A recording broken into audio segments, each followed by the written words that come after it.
Bill Nye is one of those rare breeds of brainiacs who draws the love and admiration from both the worlds of science and entertainment. That club has a relatively short list of members. You got folks like Carl Sagan and Neil deGrasse Tyson, but for the most part, the scientific community and show business don't have much overlap. Bill, however, has become a full-fledged celebrity.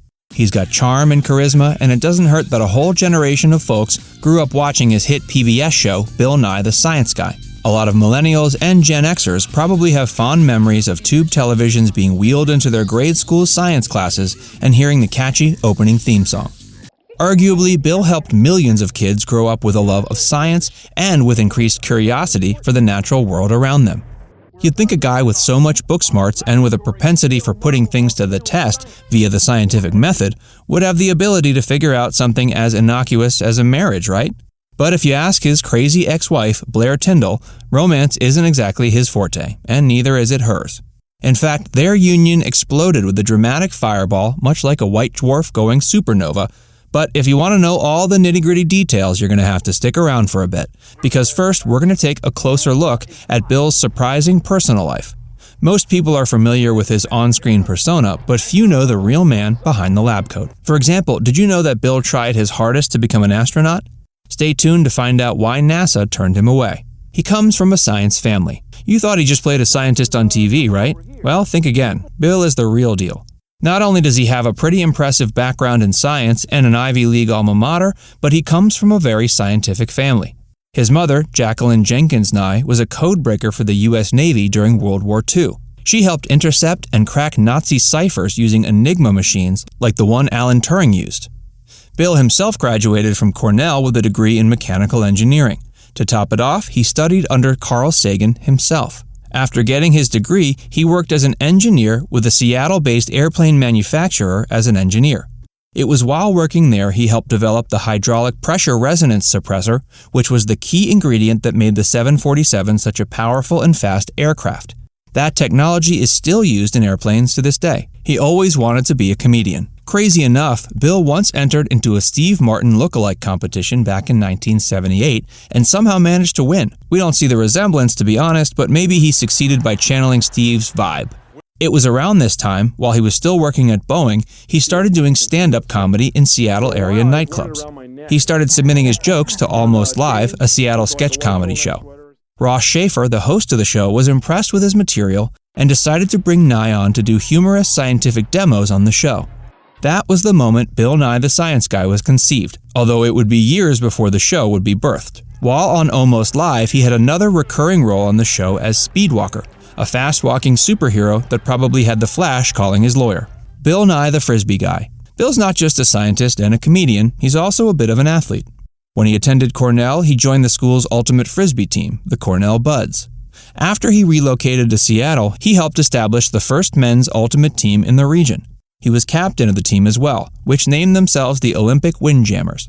Although the only reason why Nye says he was captain was the fact that he had a house phone, answering machine, and was skilled at using a pen and paper. Simply put, he was reliable.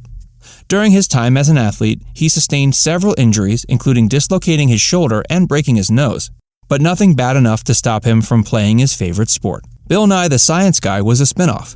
Following the immense popularity and success of the Back to the Future trilogy, CBS started airing Back to the Future, the animated series, in 1991. The Saturday morning show was coupled with live-action sequences featuring Doc Brown and his silent assistant played by Bill Nye, conducting all sorts of elaborate science experiments. It seems that Nye's work on Almost Live was finally starting to land him some broader recognition. CBS loved the bit so much they considered giving Bill his own show. So when Back to the Future was canceled in 1993, it only took a couple of months for Bill Nye the Science Guy to premiere, this time with Bill actually talking. He sent a sundial to Mars. Ned Nye, Bill's father, was sent to a Japanese internment camp during World War II. Having nothing better to do with his time while under lock and key, he built sundials out of old fence posts. He'd use little pebbles to mark the hours as they passed. That developed into a lifelong love affair with sundials. Bill would inherit that obsession from his dad, becoming an avid builder and studier of the temporal devices as well. Bill would eventually put his knowledge of the archaic devices to practical contemporary use by teaming up with NASA to develop the Mars dial, a device that uses a sundial to track time on Mars to calibrate the Mars exploration rover's cameras in order to take full-color photos of the red planet. He tried to become an astronaut, but unfortunately he didn't have quite what it takes for the job. He tried on many occasions to join the agency's astronaut training program. In total, he applied 4 times, but was rejected each time. His theory is he wasn't educated enough to meet NASA's high standards. Most astronauts have a PhD, but besides his 6 honorary doctorates, all he had was a bachelor's degree. To be fair, NASA probably has pretty stringent requirements for their hires, and for good reason. Maybe Bill should have taken a card from them and used his intelligence to be a little bit more scrupulous when he got married to his crazy ex. We promise we'll give the dirt on that scandalous chapter of his life in a little bit. But first, make sure you give us a like and subscribe to our channel.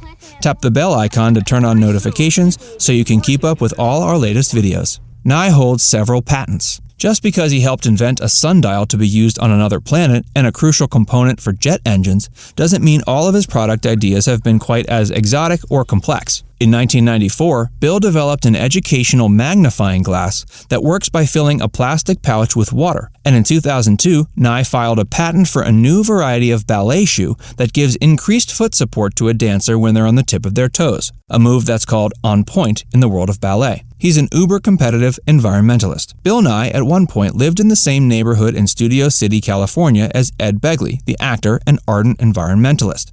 According to neighbors, Nye was the one who stirred up the spirit of competition by challenging Ed to a year-long competition to see who could live the most eco-friendly green life. Ed came out with guns blazing with his electric car, solar oven, and a picket fence that was made entirely of recycled milk cartons. But Bill hit back.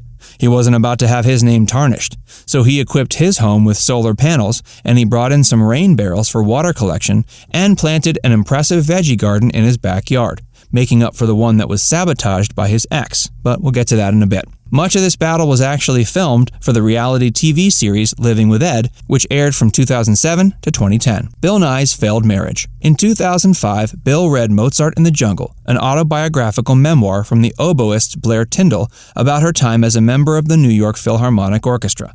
The book would later be adapted into an acclaimed comedy series on Amazon Prime. Nye was so blown away by the work, he contacted her. Well, one thing led to another, and the two fell madly in love.